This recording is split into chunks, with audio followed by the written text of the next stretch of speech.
City council had to make a very difficult decision and raise the rates so we could bond for some capital improvements.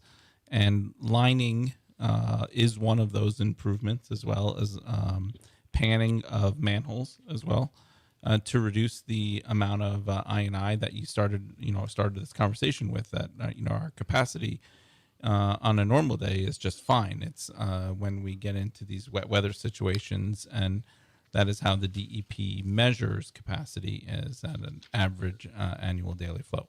Jason, can you specify for listeners what you're lining? Yeah, the old sewer pipe.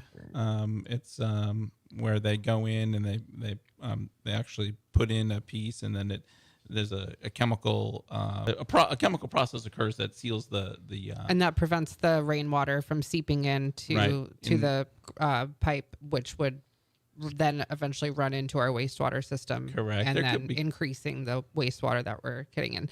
Hence, like, why we had to not flush our toilets and do laundry during the storm. Right. Storm. And spending a lot of money on treatment as well. Yeah, right. right. Because if it gets in there, then we have to treat it. Right. Exactly. One of the benefits that we have as we move forward with some of the concerns of I&I is kind of Jason touched on with the lining.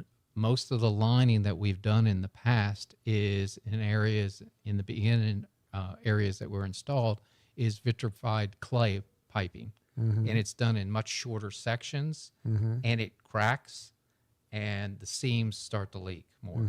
So those are the areas we've concentrated on lining. In the areas, the newer areas that are built in the last few decades, they're all PVC. They have much less risk of I&I infiltration.